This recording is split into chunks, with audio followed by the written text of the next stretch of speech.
Siempre he esquiado, desde que tengo memoria. Mis padres se conocieron compitiendo en la nieve. Para ellos, esquiar no era un hobby, era casi una religión. Por eso, yo crecí en pistas, telesillas y cabañas de montaña.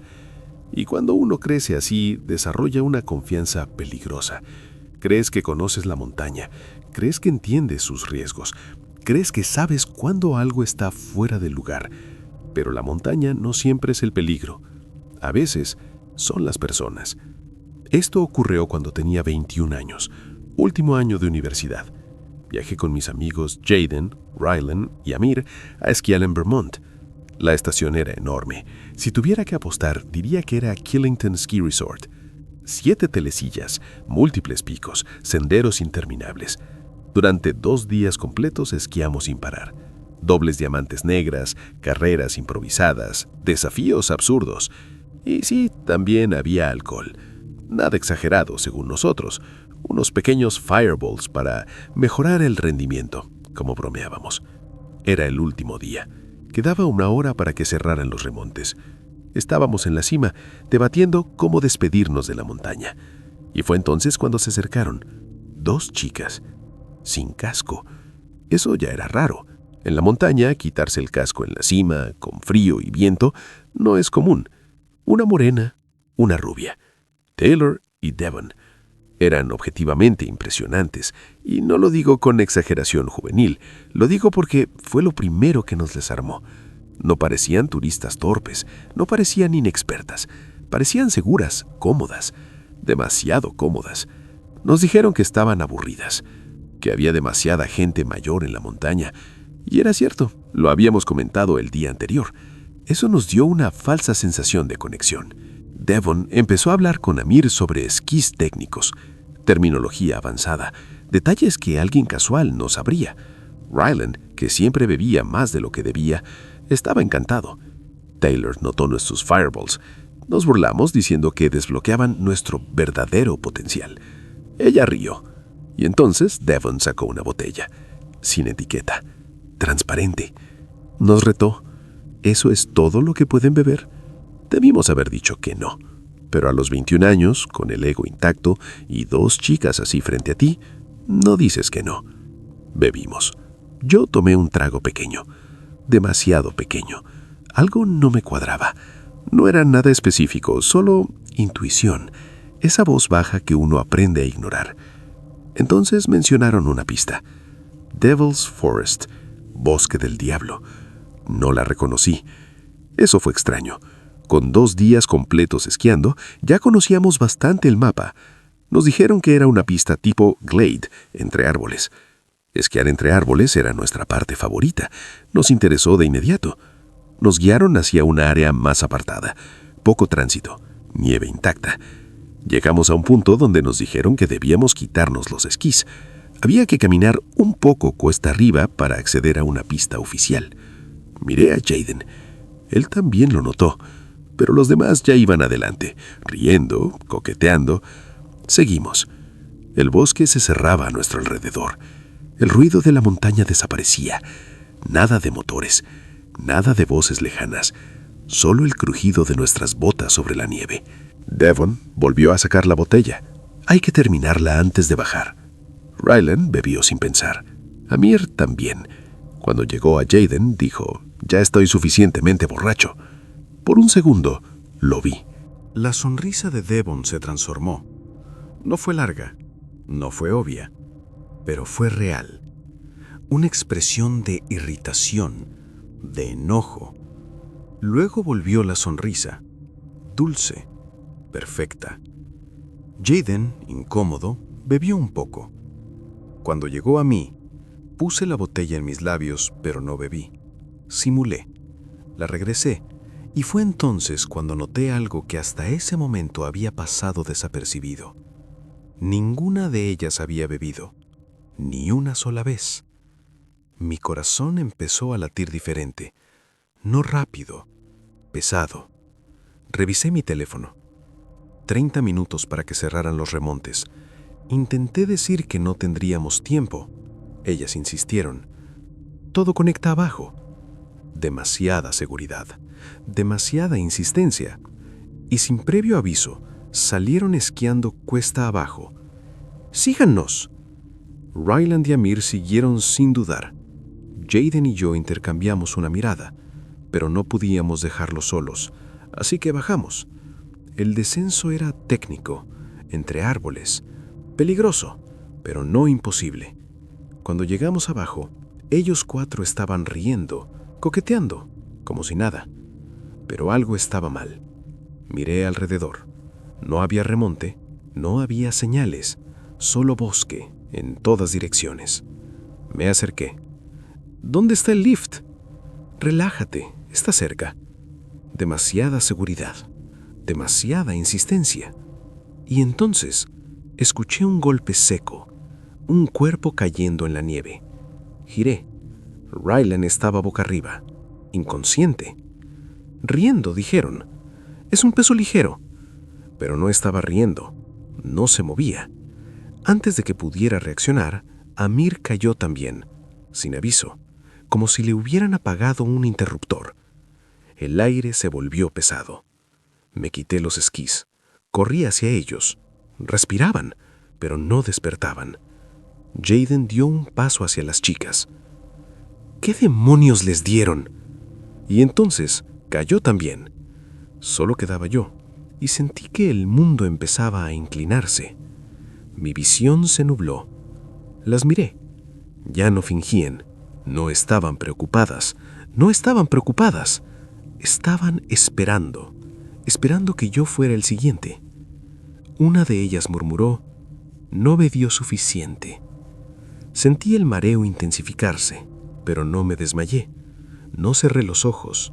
Me senté en la nieve porque mis piernas no respondían. Exigí respuestas. No dijeron nada. Ni siquiera reaccionaron. Se limitaron a mirarme, como si yo ya no importara. Y entonces tomaron los esquís de mis amigos y comenzaron a alejarse, sin prisa, sin mirar atrás. Y yo estaba ahí, rodeado de bosque, con 3 amigos inconscientes y 30 minutos antes de que la montaña cerrara. Las vi alejarse con los esquís de mis amigos sobre el hombro, sin correr, sin urgencia, como si supieran exactamente cuánto tiempo tenían, como si todo estuviera perfectamente calculado. Yo seguí en el suelo, luchando contra el mareo.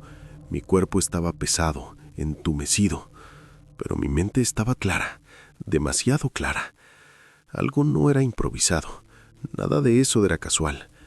Logré incorporarme, primero de rodillas, luego de pie, tambaleándome. No podía dejarlas ir, no podía quedarme esperando mientras mis amigos estaban inconscientes en medio del bosque. Seguí sus huellas en la nieve. Eran profundas por el peso de los esquís. Eso me daba ventaja. No podían moverse rápido cargando todo eso.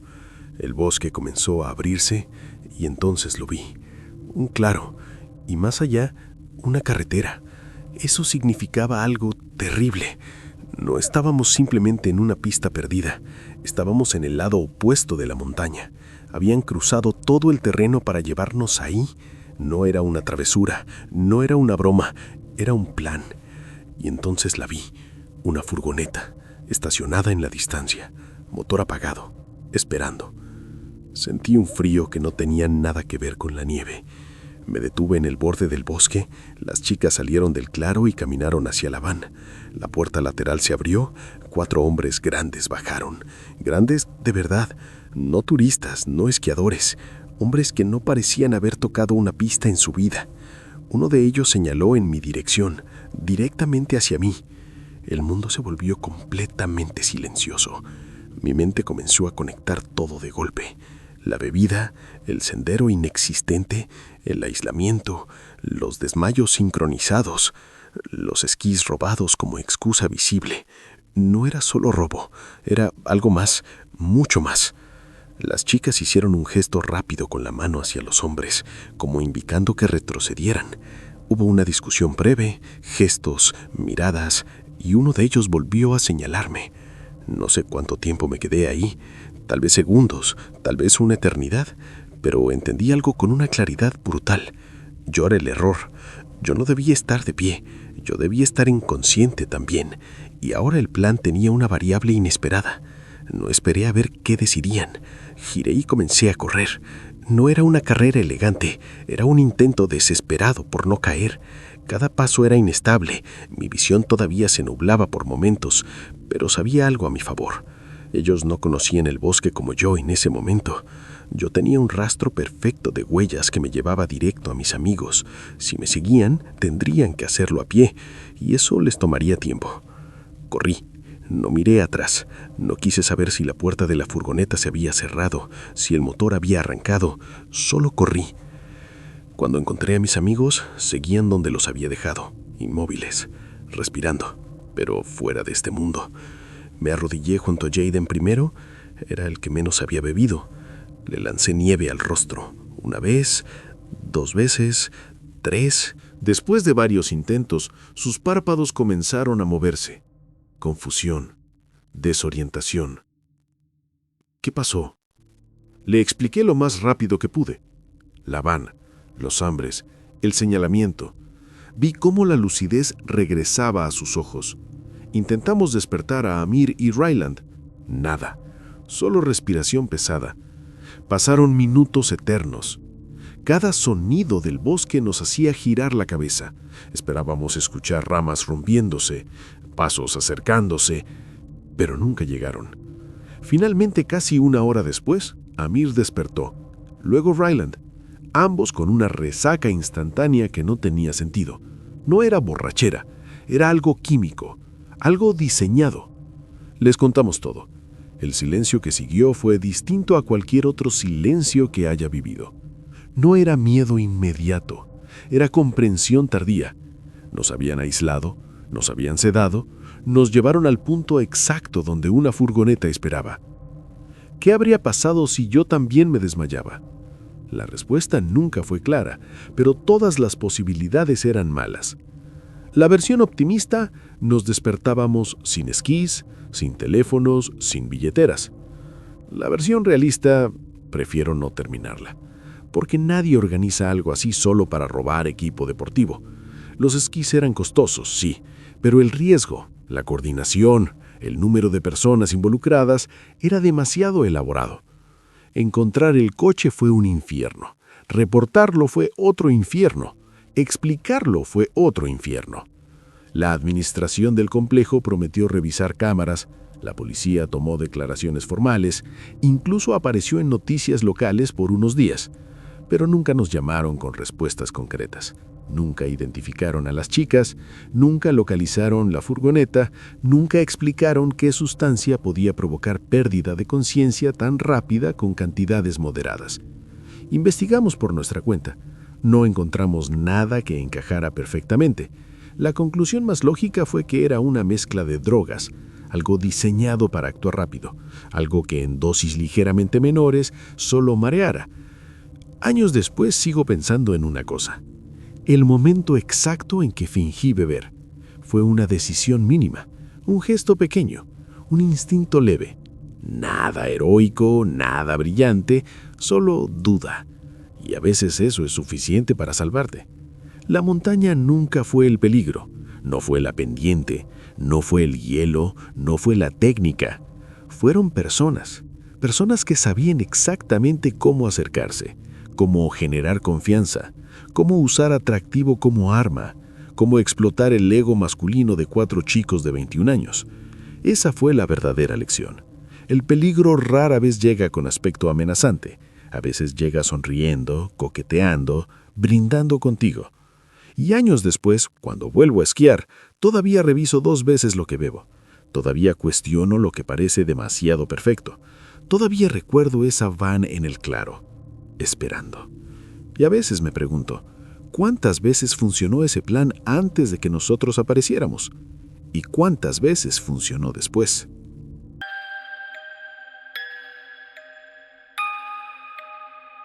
Siempre me ha gustado el invierno.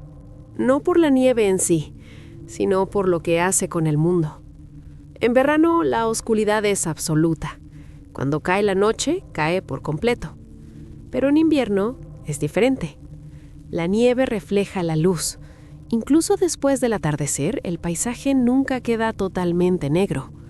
Siempre hay un resplandor pálido, una claridad fantasmal. Y esa noche, esa claridad, fue lo que me hizo pensar que todo estaba bajo control. Cada invierno, mis amigos Kyle, Ricky y yo tenemos una pequeña tradición. Conducimos hasta un lago congelado a unos cuantos pueblos de distancia. No es una fiesta, no es algo espectacular. Solo vamos a caminar sobre el hielo, a estar en silencio. Puede sonar extraño, lo sé, pero hay algo profundamente tranquilizador en pararte en medio de un lago congelado rodeada de nieve, sin escuchar absolutamente nada. Ni autos, ni personas, ni viento. Solo el sonido suave de los copos cayendo. Esa noche era abril, hace unos 4 meses desde que lo estoy contando. Había estado bajo cero durante semanas, así que el lago estaba completamente congelado. O eso creíamos. Nevaba con intensidad. Y eso, en lugar de asustarnos, nos animó más. Kyle condujo su camioneta hasta el estacionamiento cercano. No se puede llegar hasta la orilla porque hay una franja de árboles que lo impide.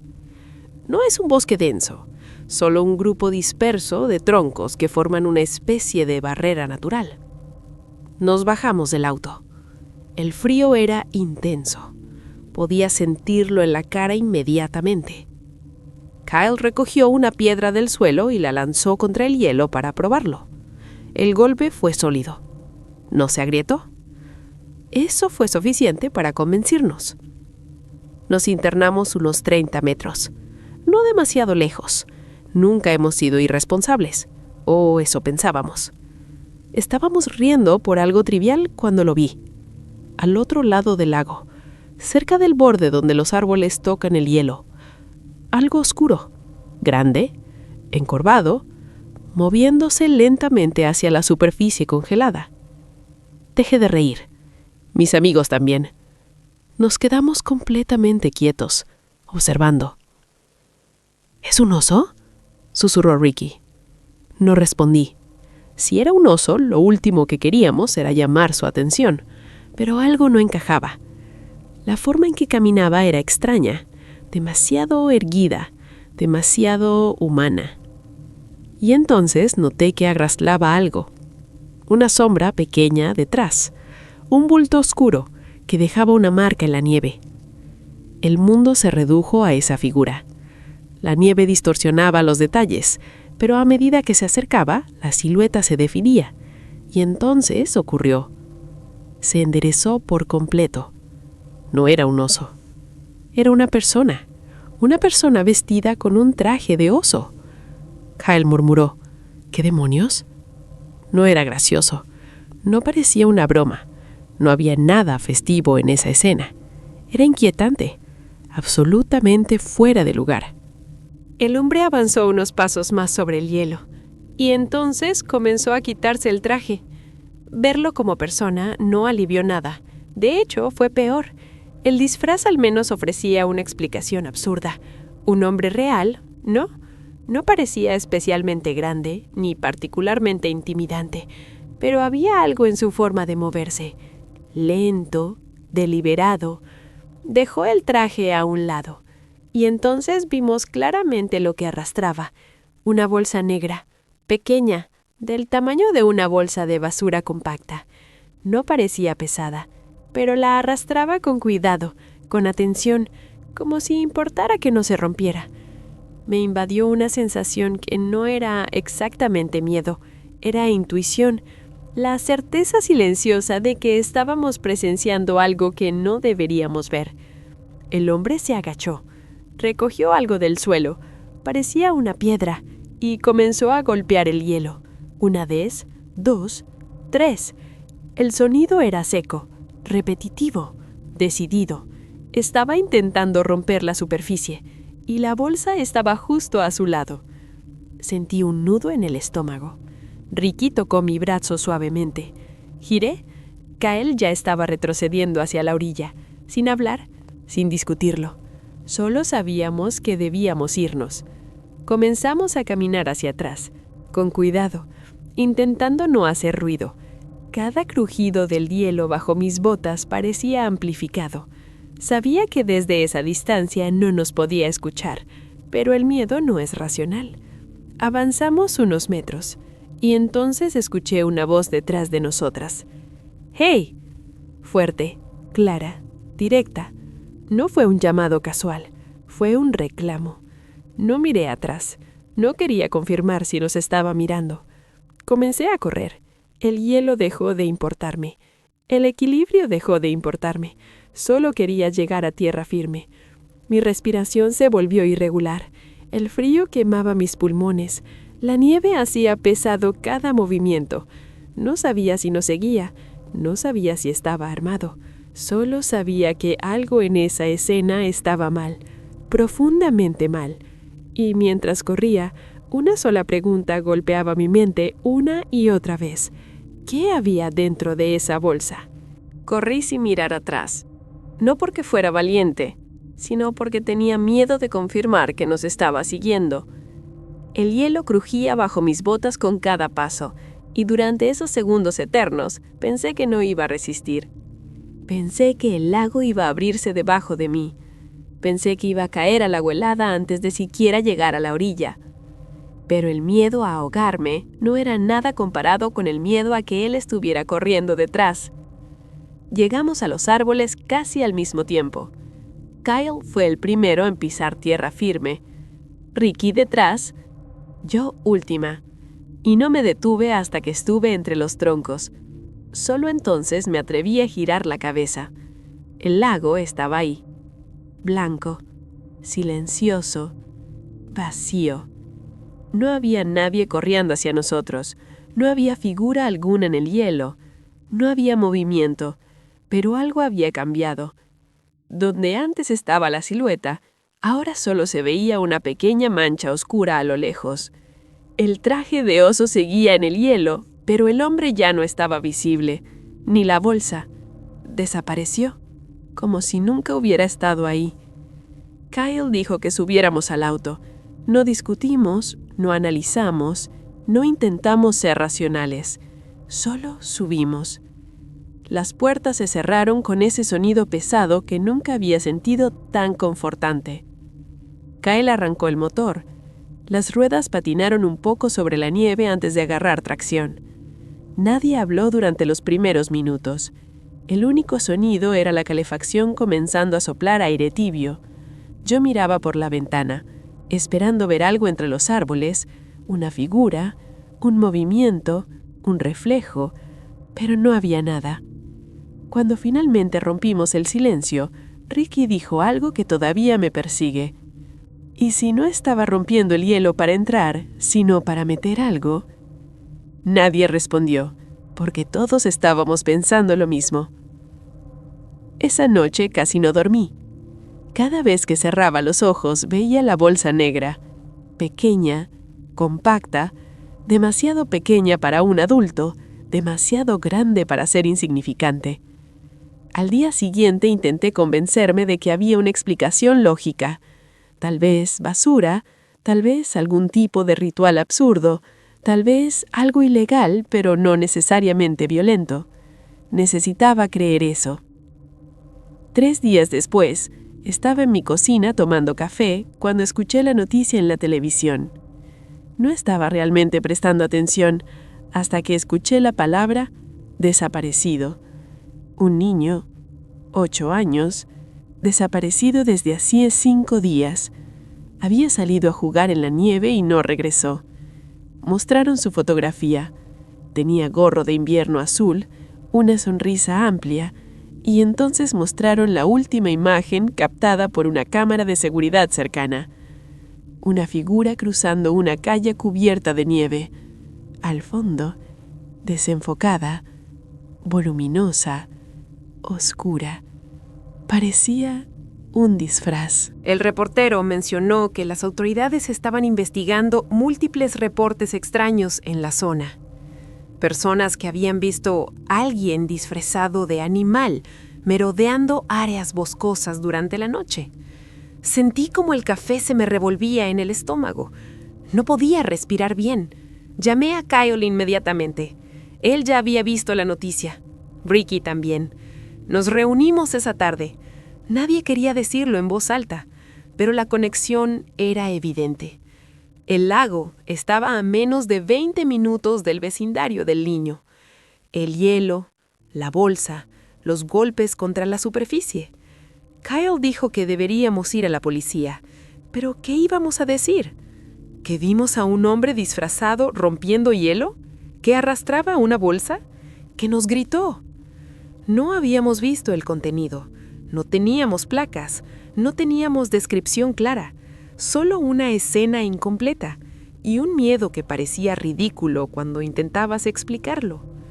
Decidimos no ir, y esa decisión es algo que todavía cargo. Una semana después, encontraron el cuerpo del niño. No fue en el lago, fue en una zona boscosa más al norte. La policía declaró que la causa de muerte estaba bajo investigación. Nunca dijeron detalles, pero dejaron claro que había intervención de terceros. El sospechoso jamás fue identificado públicamente. El caso se enfrió con el tiempo. La noticia dejó de aparecer. La vida siguió. Pero para mí, no del todo, porque hay algo que nunca he podido quitarme de la cabeza.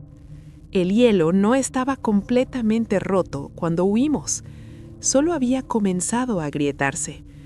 Eso significa que cuando nosotros corrimos, la bolsa seguía intacta, a su lado, lo que implica que nos vio, nos gritó y decidió no continuar, no esa noche.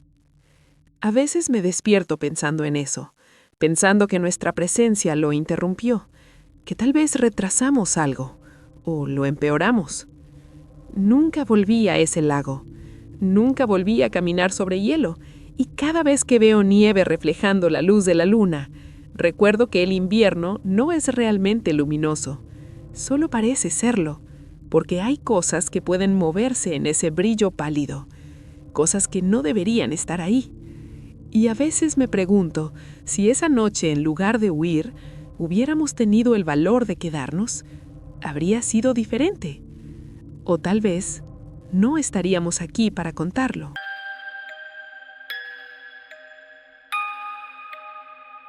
Hay lugares que no solo guardan recuerdos, guardan algo más, algo que no se ve, pero se siente. Mi familia tiene una pequeña casa de vacaciones en Colorado. No es una cabaña de película, no es perfecta, no es moderna. Tiene más de 40 años, y eso se nota. Las vigas crujen cuando baja la temperatura. La pintura está desgastada por el viento de montaña, y cada invierno parece llevarse un pedazo más del techo. Pero para nosotros era nuestro refugio. Mis padres son esquiadores apasionados, de esos que no esquían por diversión, sino por necesidad. Se conocieron en una competencia. Para ellos, la nieve no es clima, es identidad. Por eso compraron esa casa incluso antes de que yo naciera. Crecí allí cada invierno. Mi hermano Josh y yo pasábamos días enteros afuera. No había vecinos cerca, no había tráfico, no había ruido, solo bosque y silencio. La propiedad era enorme, un claro abierto rodeado por árboles en todas direcciones, un camino sin salida que descendía por una colina hacia otras pocas casas, casi siempre vacías. Era el paraíso para 2 niños. Ese invierno yo tenía 8 años, Josh tenía 11, y esa fue la tormenta más fuerte que recuerdo. La nieve caía horizontal. El viento silbaba entre los árboles como si algo estuviera respirando. Pero para nosotros eso solo significaba una cosa: guerra de bolas de nieve. Josh y yo habíamos creado nuestro propio juego. Cada uno construía un fuerte en cualquier parte del terreno. Podíamos elegir el lugar que quisiéramos, pero debíamos avisar dónde estaría. Luego hacíamos una bola de nieve gigante. La llamábamos la joya. El objetivo era robar la joya del fuerte del otro y traerla de vuelta al nuestro sin ser alcanzados. Era simple, era épico. Y esa tarde, Josh decidió hacer su base en la propiedad vecina. La casa de al lado casi siempre estaba vacía. 9 de cada 10 veces no había nadie. Así que era territorio neutral. o al menos eso creíamos. Recuerdo verlo correr cuesta abajo por el camino blanco, desapareciendo poco a poco detrás de la cortina de nieve. Antes de irse me gritó: «¡Espera el silbato!». Ese era el inicio oficial del juego. Yo debía quedarme en mi fuerte hasta escucharlo, así que esperé. 1 minuto, 2, 5. El viento golpeaba mi capucha. La nieve comenzaba a acumularse en mis hombros. 10 minutos. Algo no estaba bien. Josh ya había construido su fuerte antes de irse. Solo tenía que llegar y soplar el silbato. Pensé que tal vez el viento estaba bloqueando el sonido. Decidí avanzar. Tenía 2 opciones: cruzar por el bosque o seguir el camino. El bosque, en medio de una ventisca, a los 8 años, parecía un mundo diferente, oscuro, profundo, desconocido. Elegí el camino. Cada paso era pesado. La nieve no estaba removida, se hundía hasta mis rodillas. Pero no tenía frío. Mi mamá me había puesto tantas capas que parecía un muñeco inflable. Al acercarme a la propiedad vecina, miré entre los árboles. No vi a Josh. Y en invierno, cuando los árboles están desnudos, se ve todo. Corté por entre los troncos, intentando ser sigiloso, sonriendo, pensando que tal vez podría sorprenderlo. Vi su fuerte. Estaba ahí, perfectamente construido. Pero él no. Miré alrededor. Nada. Ni rastro de movimiento, ni sonido. Solo el viento. Me acerqué lentamente al fuerte para robar la joya. Y entonces, una voz. «Disculpa, ¿estás buscando a tu hermano?». Mi corazón se detuvo. Giré lentamente hacia la casa. En la puerta principal había una mujer mayor. No la había visto nunca antes. No parecía una vecina habitual.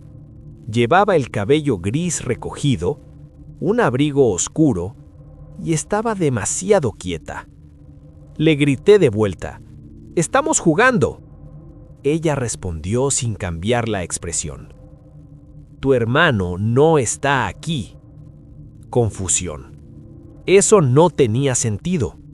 Yo había visto sus huellas bajar por el camino. Empecé a caminar hacia la casa. Con cada paso, su rostro se hacía más claro. Y ahora que lo pienso, no era tan mayor como mi mente infantil la registró. Pero había algo en su mirada, algo rígido, algo incorrecto. Entonces lo vi. En la ventana del segundo piso, alguien estaba mirándome.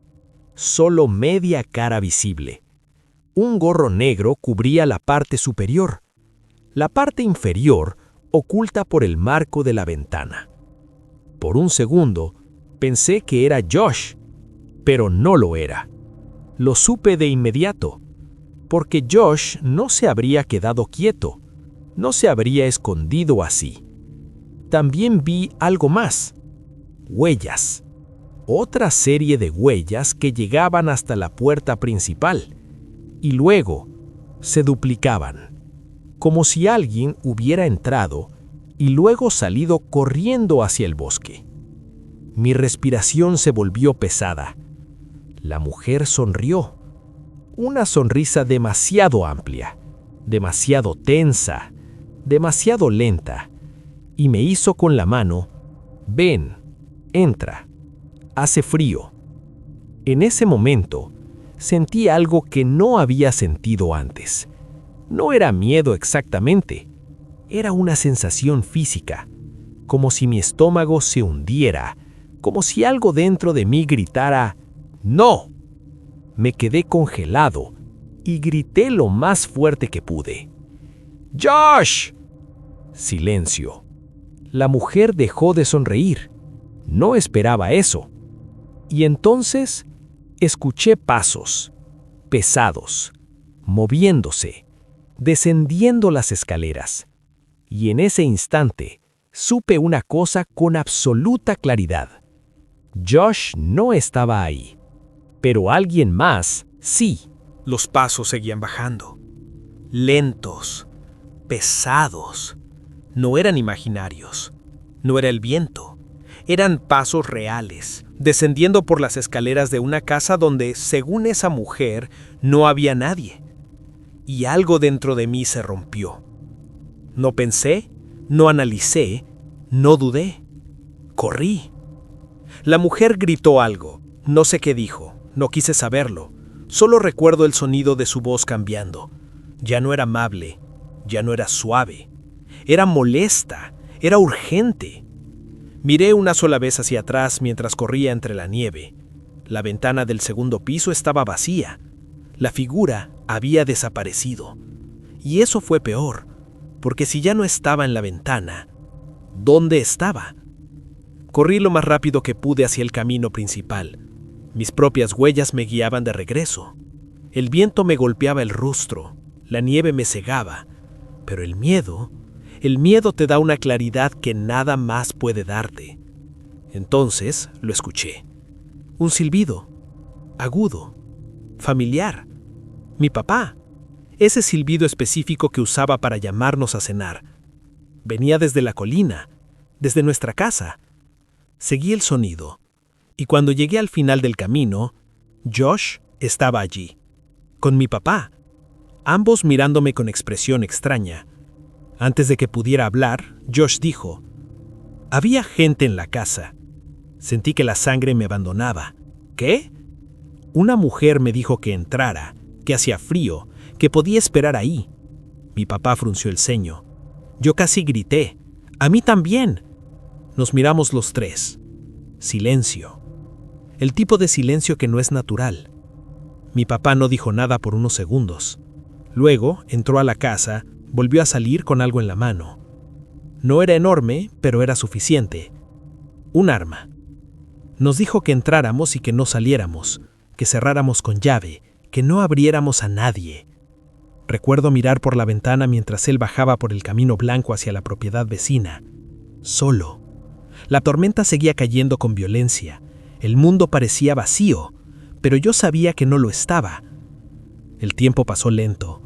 Mi mamá intentaba mantenernos calmados, nos dio chocolate caliente, nos habló de cualquier cosa, pero nadie estaba realmente escuchando. Cada sonido de la casa nos hacía girar la cabeza. Cada crujido parecía un paso. Después de lo que se sintió como una eternidad, mi papá regresó. Se quitó la nieve del abrigo. Su expresión era distinta. No parecía furioso, parecía inquieto. Dijo: «La puerta principal está cerrada con llave». «¿Y la mujer?», pregunté. Negó la cabeza. Nadie respondió. Fuimos a otra casa cercana, una que sí estaba habitada ese fin de semana. Ellos conocían a los dueños de la propiedad vecina. Los llamaron, y lo que dijeron todavía me da escalofríos. Los dueños no estaban allí. No planeaban estar allí. No había nadie autorizado en esa casa. Nadie debía estar dentro. La policía fue llamada.